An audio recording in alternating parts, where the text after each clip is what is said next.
Hey, it's Steve, and this is the long-awaited Part 4 in the construction of this 3.5 by 5.5 foot N-scale layout.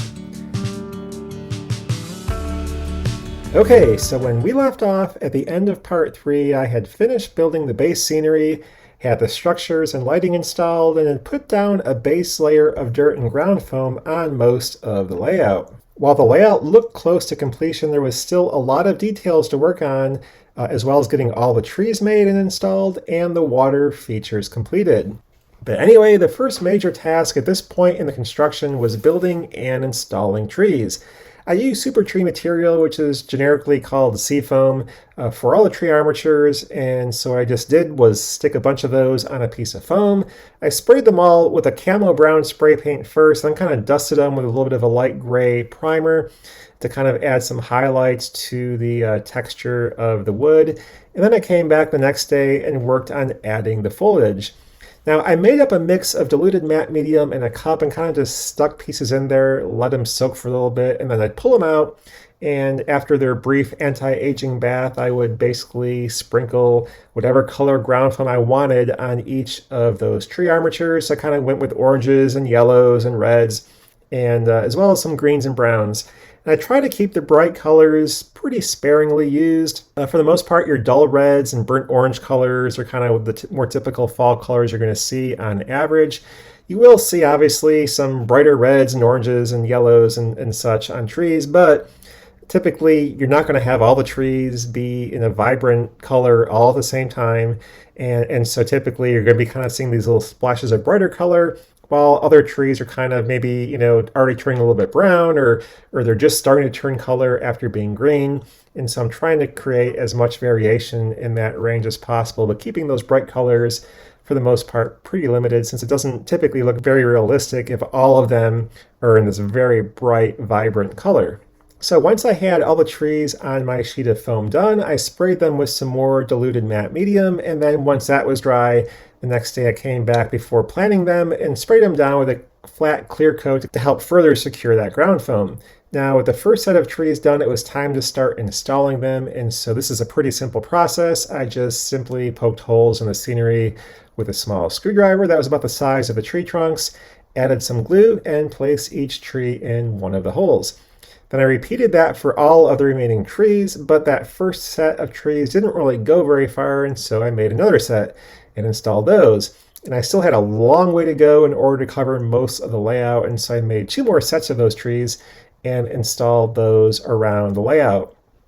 Now, even after that, I still didn't have the coverage I needed, but after a week of making trees and installing trees, I kind of got tired of doing that, and so I moved on to working on some other projects for a while. So the next thing I did was to work on installing some power poles and power lines.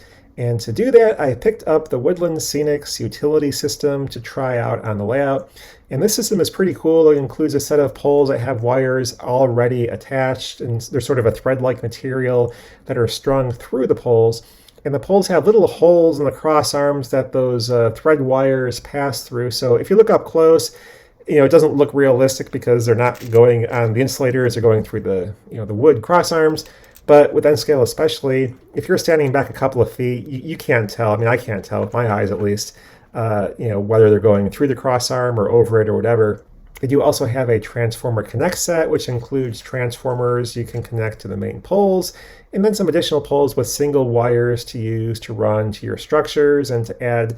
And they also give you some conduit that you can place on the structures where the wires would enter the buildings. And so it kind of gives you a complete wiring setup for your layout with these kits. And they do also offer a power substation that you can include on the layout to have some place for all these wires to go to.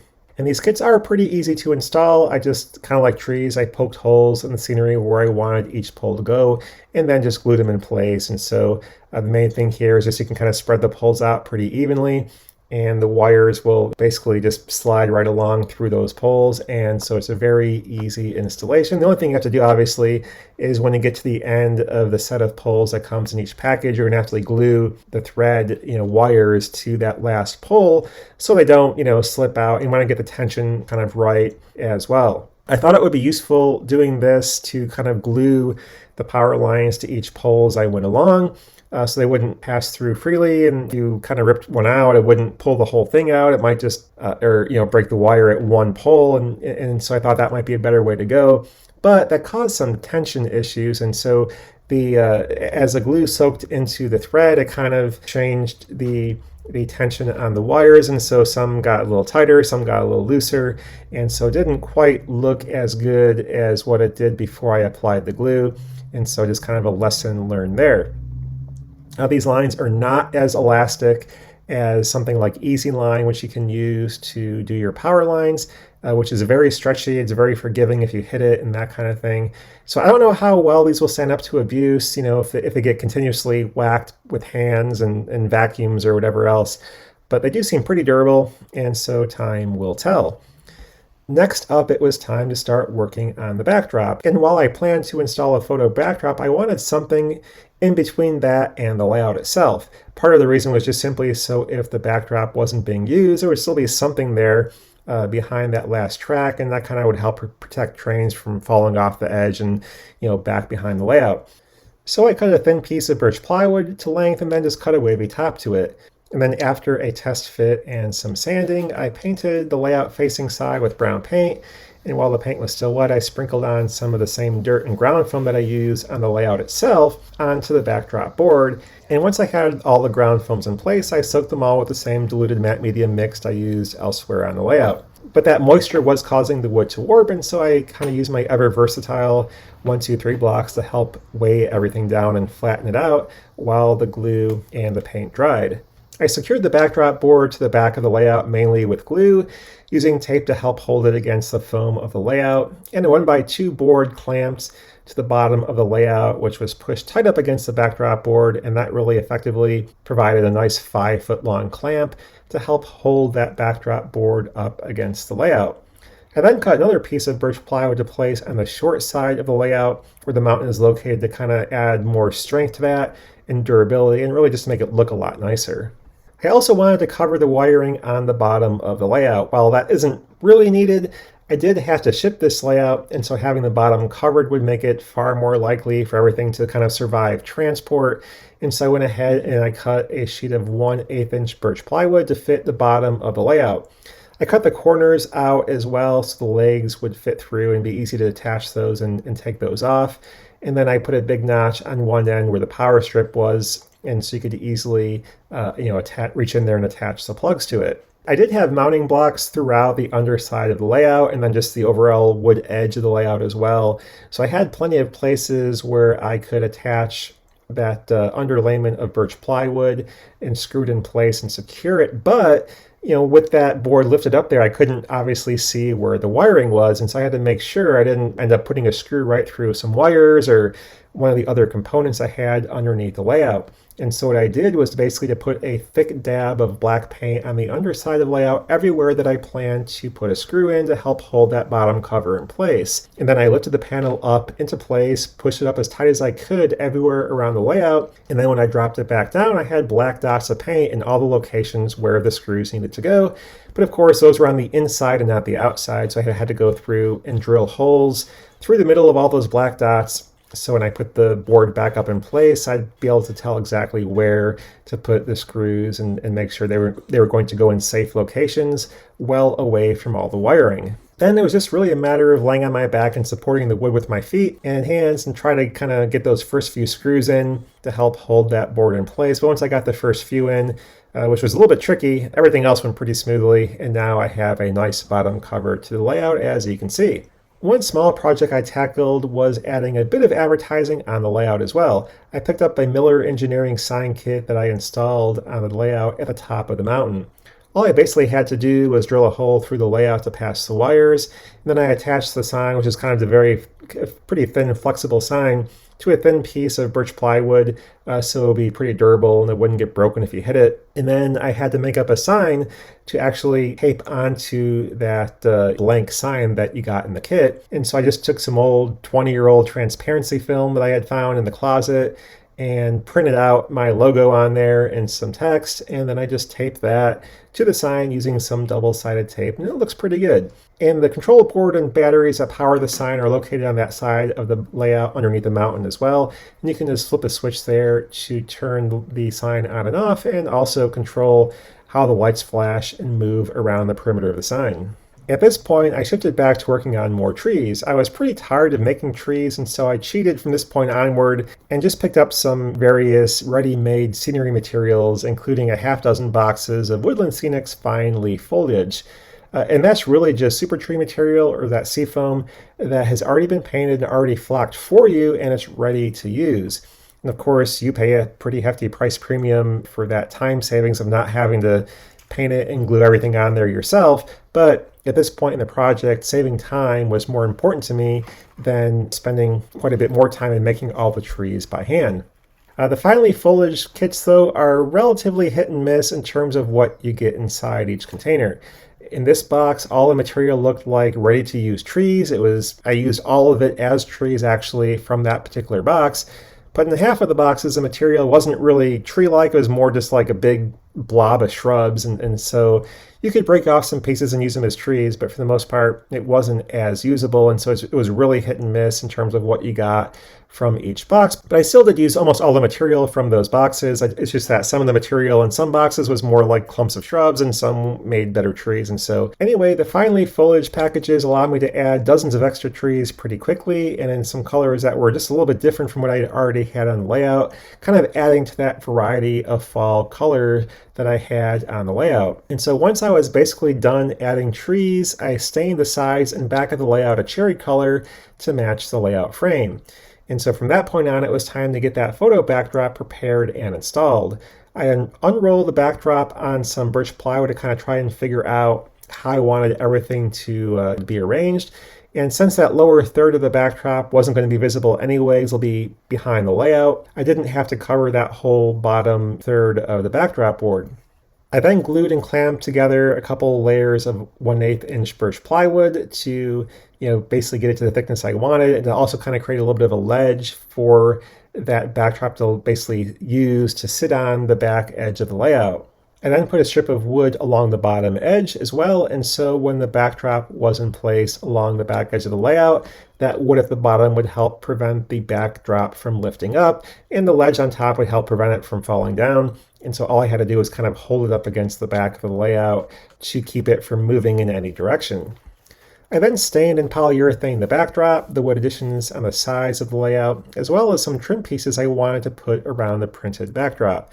I was kind of worried that the backdrop would eventually curl around the edges and peel off from the backdrop with time, and so those trim pieces pretty much prevent that from ever happening. I laid out the printed backdrop where I wanted it, made sure the wood was clean and smooth, and then I started applying it. All I had to do was basically pull off the back covering on the adhesive back on one side, get it lined up how I wanted it so it was parallel to the sides, and then just worked my way down the backdrop, smoothing everything out and trying to get all the air bubbles out.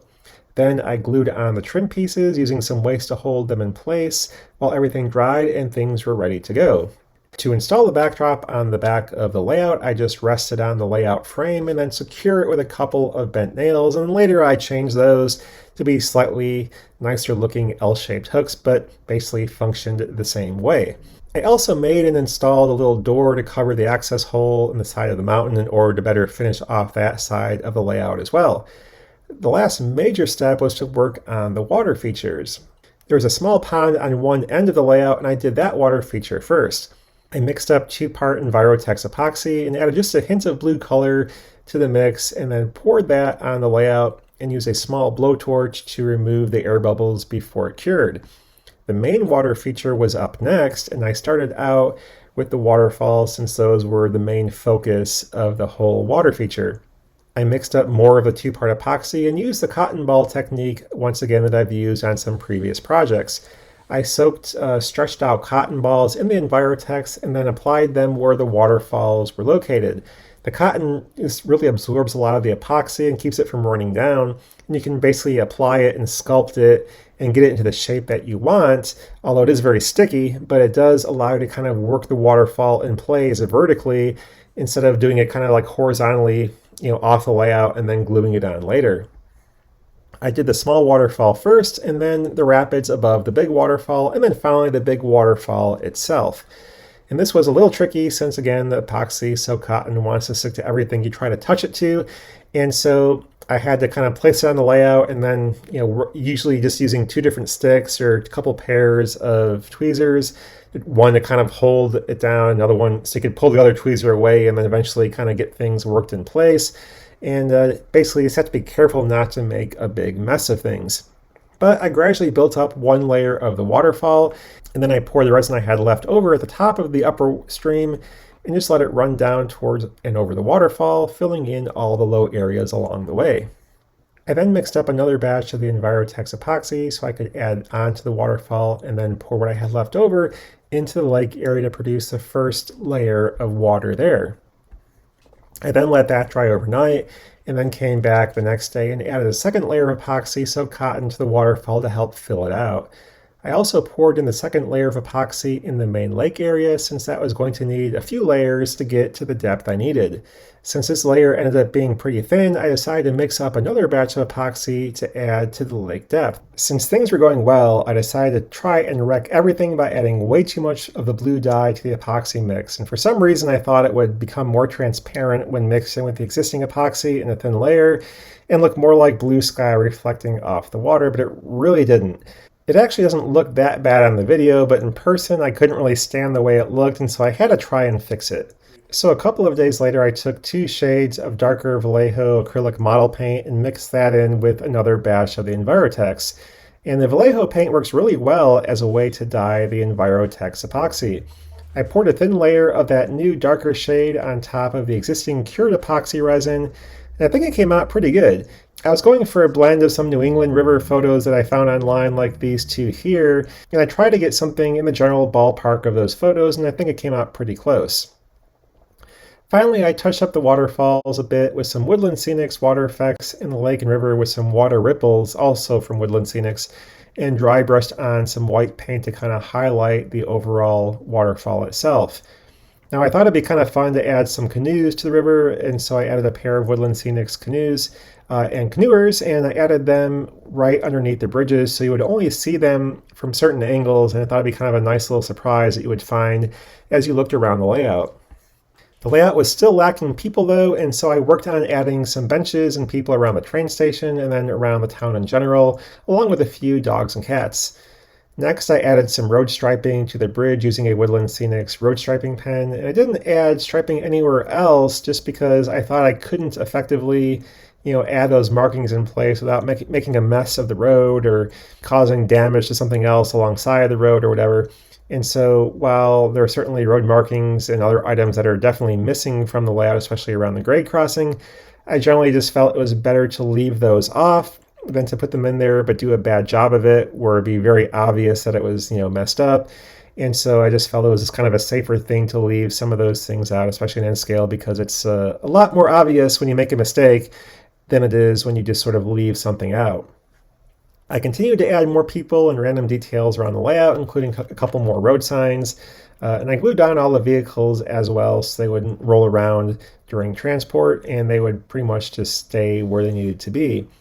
The hotel needed some potted trees, so I added those, as well as a few more trees around the layout since I did have a little bit of that fine leaf foliage stuff left over from those packages I had purchased. Finally, I wanted to make a small construction scene somewhere on the layout. I had this nice N-scale excavator and decided to take some plastic tubing, paint it a gray concrete color, and get a couple of figures I had in one of my kits that had shovels with them, and make a small little scene where they're working on a drain line of some type. And so I piled up some of the same dirt I used elsewhere in the layout around the scene and then soaked everything thoroughly with diluted matte medium. And I think it came out pretty nice, and I really like how it adds just one of those little extra scenes. It's kind of fun to look at as you walk around the layout. And after that, I decided the layout was pretty much good enough to call complete. Plus, I really wanted to get the layout delivered to the client and that side of the garage available for our second car before any significant winter weather set in. And to aid in delivery, I built a box around the layout to help protect the layout during shipment, and it can be easily removed by a single person during setup like I show here. But anyway, I hope you enjoyed the journey with me this year as I built this 3.5 by 5.5 foot N scale layout. This is a great little layout for watching a couple of trains run, and it has a 12 and 3/4 inch minimum radius, which is good enough for most rolling stock to navigate. While there isn't a lot of switching operations, there are a couple of industries to switch, along with an interchange track or staging track that can be used for future expansion sometime down the road. The layouts I'll be building in 2022 will all be smaller, which will hopefully allow me to complete a few of them during the course of the year. So be sure to subscribe if you haven't already so you don't miss those new layout projects. Also, if you want to help support the channel above and beyond just watching the videos, maybe consider buying me a cup of coffee. I'll have a link where you can do that down in the description below. But anyway, that's all for this video. Enjoy some of the final looks at this 3.5 by 5.5 foot layout, and thanks for watching. Bye.